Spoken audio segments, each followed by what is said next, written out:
रहे हैं। सीधे ले चलते हैं आपको सपा प्रमुख के प्रेस वार्ता में।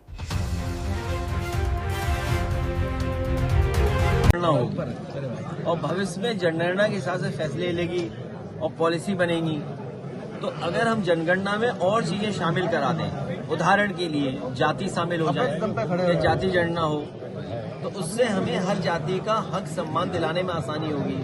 तो झगड़ा नहीं होगा कभी। बीजेपी झगड़ा चाहती है। फिर जनगणना में ये भी शामिल हो जाए कि हमारे ग्रामीण क्षेत्र में किस किस वजह से बीमारियां हो रही हैं, कौन सी बीमारी ज्यादा हो रही है। तो अगर वो सेंसस में बात आ जाएगी तो कल हमें अस्पताल कैसा बनाना है, डॉक्टर किस इलाके में कैसा भेजना है, तो उससे हमें आसान होगी, अपनी जनता की सेवा कर सकेंगे, मदद कर सकेंगे। सर 27 में चुनावी मुद्दा क्या होगा? चुनावी मुद्दा केवल एक होगा कि भाजपा हटाओ। सर जिस तरह से नुकसान पहुंचाया था, तुम्हें ओवैसी की ज्यादा चिंता है। अरे इनका नाम क्या है? भैया योगी से गुजरात डरा हुआ क्या? तुम्हें क्या चिंता है बताओ? तुम हमें वोट देते हो। मुझे क्या बताओ, तुम्हें क्या चिंता है?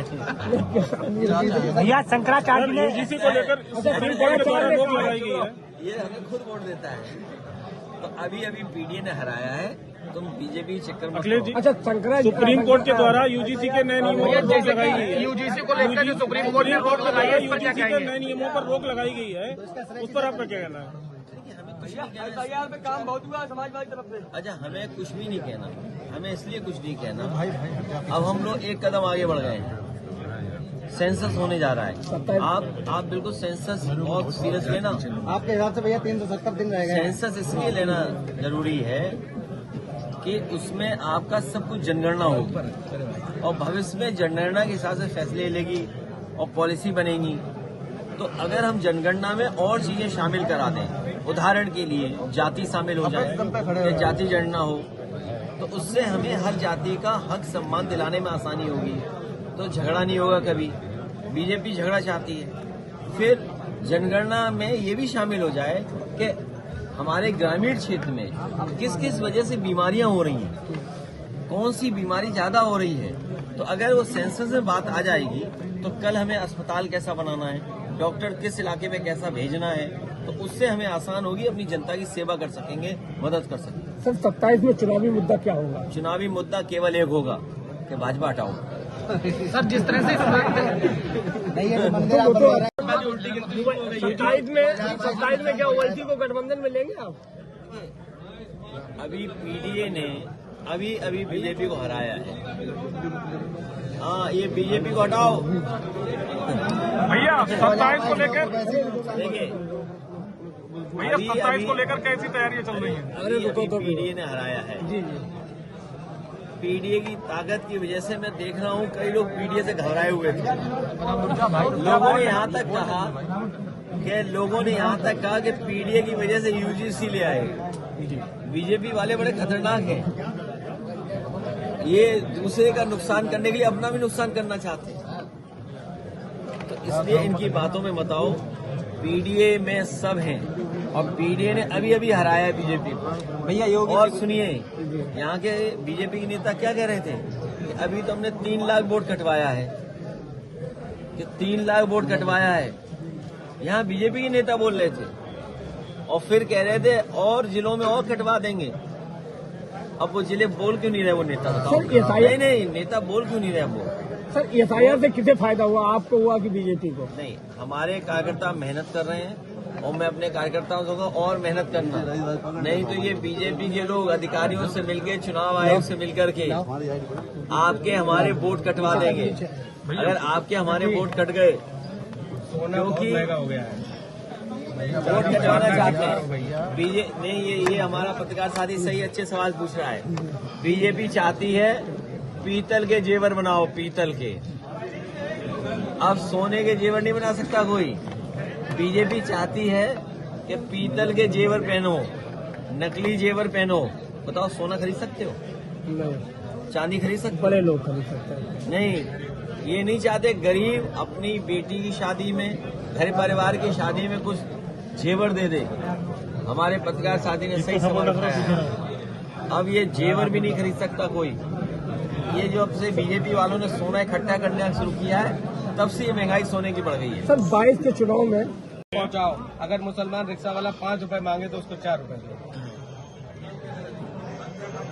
अब वो क्यों कर रहे हैं? क्योंकि वो चुनाव आ गया है वहाँ, और चुनाव आने से चुनाव में बंटवारा चाहते हैं।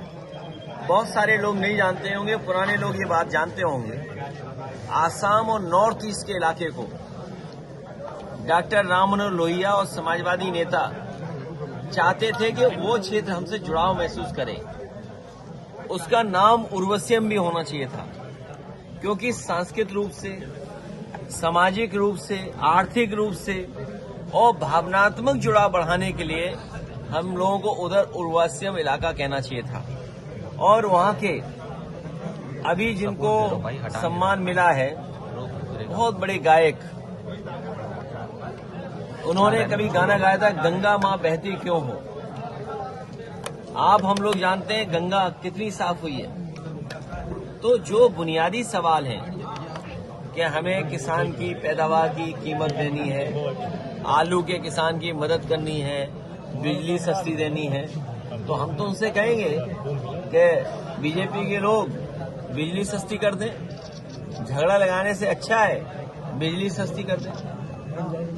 भैया क्या योगी से अभी आप लोगों के लिए सबसे बड़ी बात है, सेंसस आ रहा है। सेंसस जिसमें हम आपकी सब चीजें गिनी जाएंगी। कई सवाल उसमें हैं, हम उसमें सवाल और जुड़वाना चाहते हैं। सेंसस जो होगा उसमें पहला सवाल मैं जुड़वाना चाहता हूं, सरकार से मेरी मांग है कि जाति जनगणना हो। जाति की आबादी क्या है उसकी गणना हो। बैकवर्ड, दलित, पिछड़े, आदिवासी, जो भी जितनी जातियां हैं, अगड़ी पिछड़ी, सबकी जातियों की गिनती हो सेंसस में। नंबर 1। नंबर 2, सेंसस में हमारी मांग होगी कि सरकार ने सबको वैक्सीन लगवाई और वैक्सीन की वजह से सुनने में आता है कि बहुत सारे लोगों की जान गई है।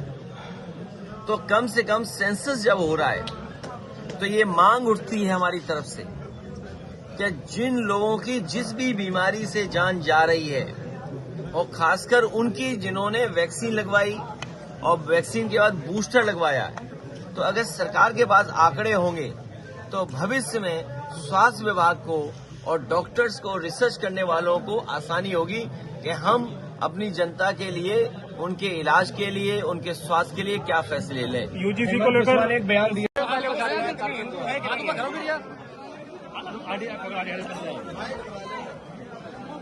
भैया आज किस तरह का कार्यक्रम था? देखिए,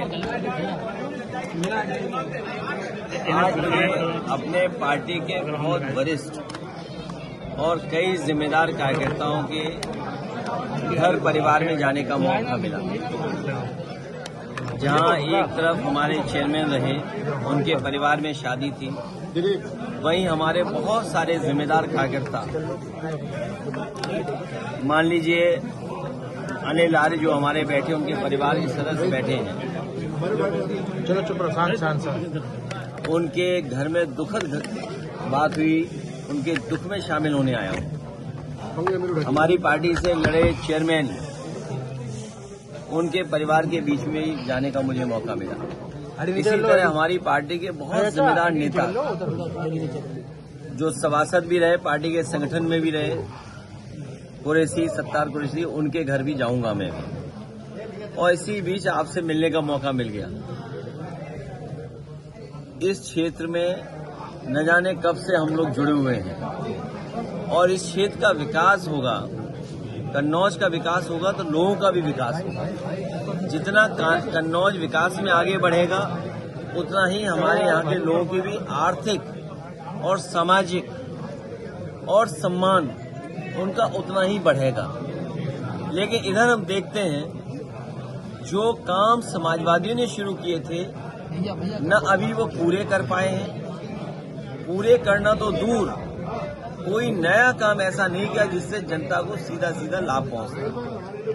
सबसे बड़ी बात यह है कि जो मेडिकल कॉलेज था, जहां पर गरीबों का और आम लोगों का इलाज हो जाता, किसी बीमारी में, तकलीफ परेशानी में उन्हें सबसे पहले मेडिकल कॉलेज और एम्बुलेंस से मदद होती है। उस व्यवस्था को भी सरकार ने बर्बाद कर दिया। न केवल बर्बाद किया है बल्कि बजट भी नहीं दे रहे जिससे वो शुरू हो सके। पैरामेडिकल बनवाया इसलिए जिससे यहाँ के बच्चे पढ़ लिख करके डिग्री हासिल करके नौकरी पा जाएं। वो भी काम अधूरा पड़ा हुआ है, वो भी अभी तक पूरा नहीं हुआ। तो मोटी मोटी बातें यही हैं कि जितना कन्नौज विकास करेगा उतना यहाँ के लोगों के बीच में खुशहाली आएगी। शंकराचार्य काम करता है। जो ममता बनर्जी जी ने जांच मांगी है, उसके बाद कई सीनियर लीडर्स ने जांच मांगी है।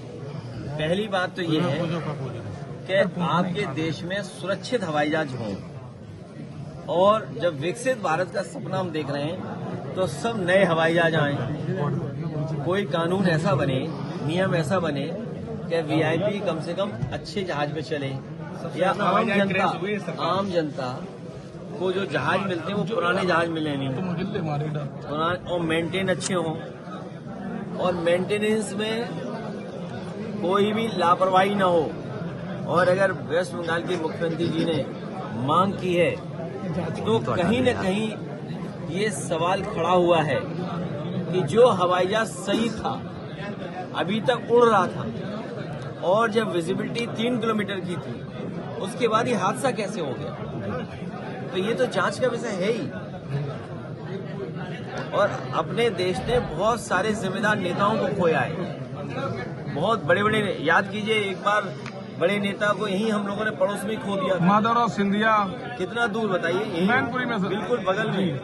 तो हवाई जहाज अच्छे हों, सुरक्षित हों, और जो कंपनियां हैं, मतलब जो हवाई जहाज की कंपनी है, सुनने में आ रहा है कि उसने 2-4 साल में ही 17 हवाई जहाज खरीद लिए।